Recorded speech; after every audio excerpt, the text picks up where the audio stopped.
So, Stephan, you are the cinematographer of the Black Mirror episode U.S.S. Callister, which was probably the most talked about Black Mirror episode of the season. So, I wonder, this was your first Black Mirror episode, and given the show's reputation, what were your expectations like before you read the script for this episode? They were high.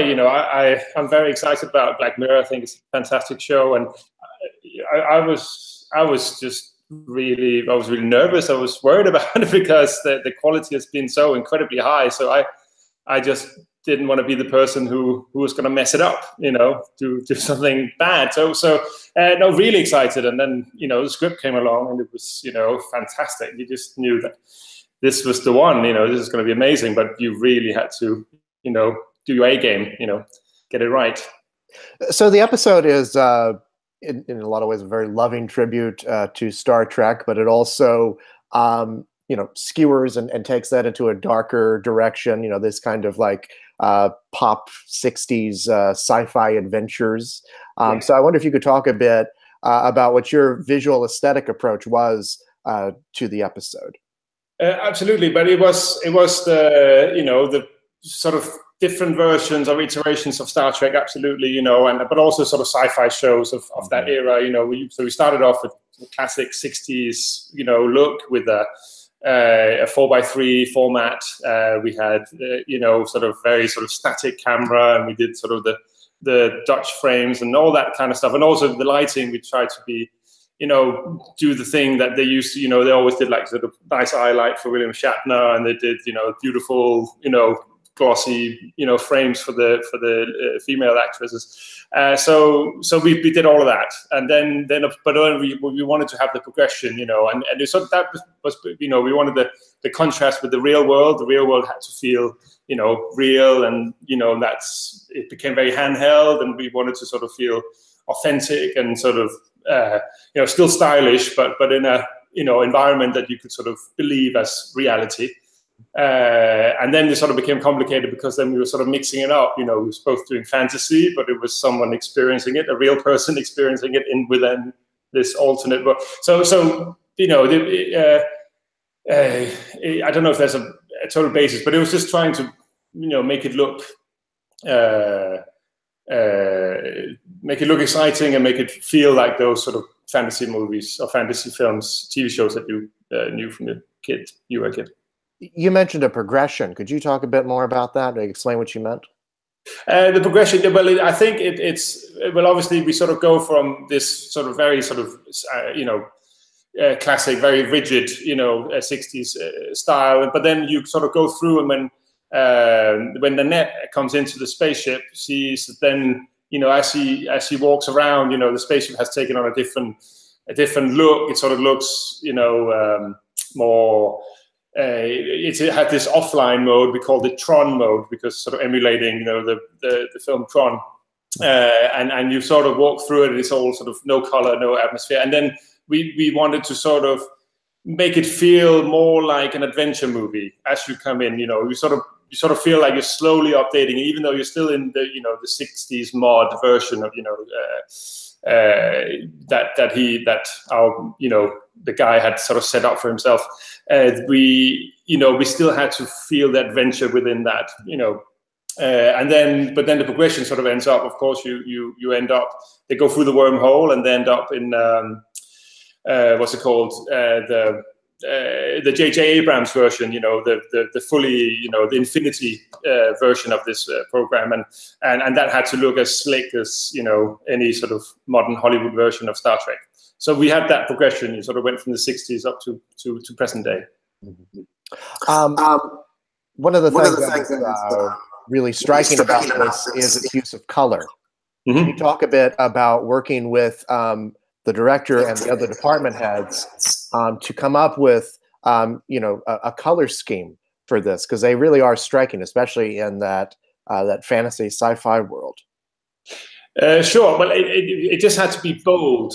I think that there was a lot of talk about the spaceship, and we had sort of, but what we did was we watched a lot of sort of classic Star Trek, and we sort of watched the color palette that I do, and there's very primary colors. It's all very sort of bright and pinging, and all the costumes pop, you know. So that's what we wanted. We wanted it to have those primary colors. But then, of course, when you come to the real world, you know, contrasting that, you know, it gets a bit more muted, has a bit more sort of, you know, green tones, or you know, a bit more sort of darker yellows. But you know, a lot of people are involved in that. You know, it's a close collaboration with you know, the art department. You know, who've done a lot of.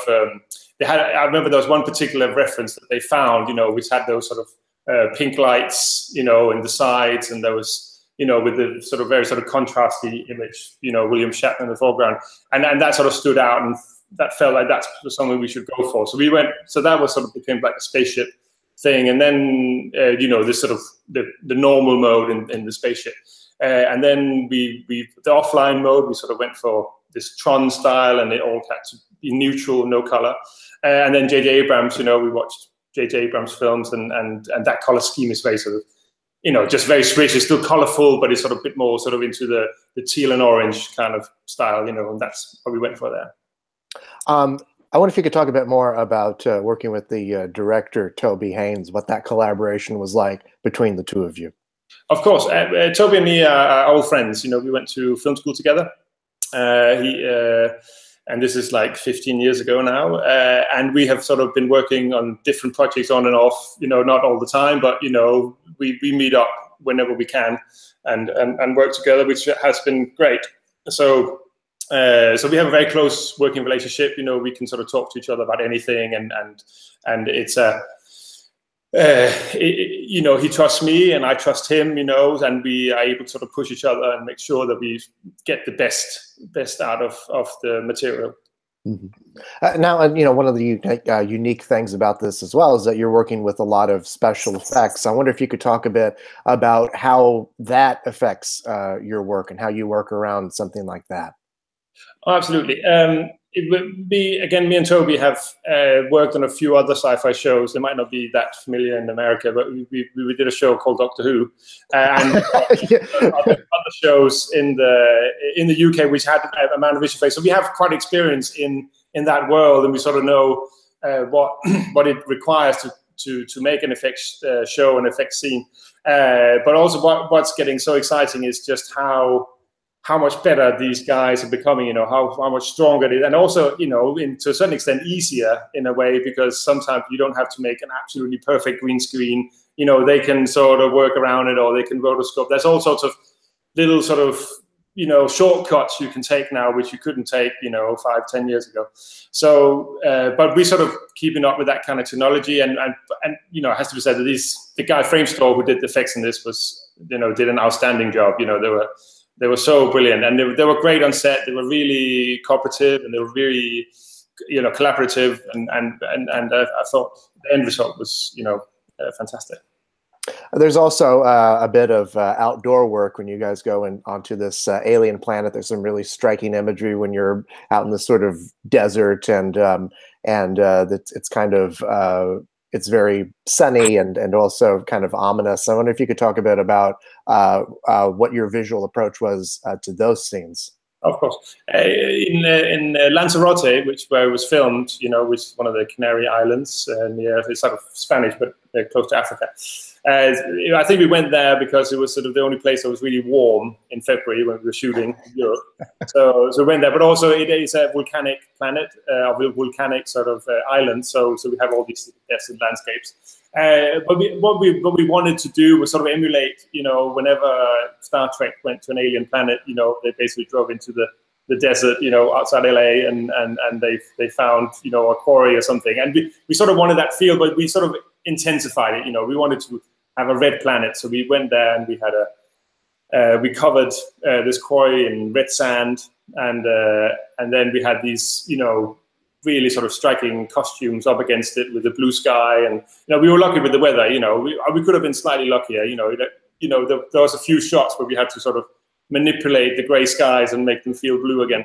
But generally, we had a you know, a good shoot out there, and I thought it turned out successful. I don't know if that answers your question, but you know, we wanted the same sort of bold colors that fitted in with the rest of the 60s Star Trek vibe. Now, you've already received a BAFTA TV Craft nomination for your work on this episode. Or if you could talk a bit about what that recognition meant for you. It was your first nomination from the organization, I believe. It was absolutely from BAFTA. Absolutely, no, that was very exciting. You know, a great honor, you know, to sort of be picked out, and I think it's rare for a genre show, especially like a sci-fi show, to get picked for that kind of thing. For that, you know, for especially cinematography. Usually, you know, visual effects and sound, you know, they get that kind of award all the time, but yeah, for cinematography, it's rare. So no, I was very proud and honored that they, you know, that they bestowed that a nomination on me. That was great compliment. Well, Stephan, congratulations, and thank you so much. I appreciate your time. Thank you very much, Zach. Thank you. Welcome.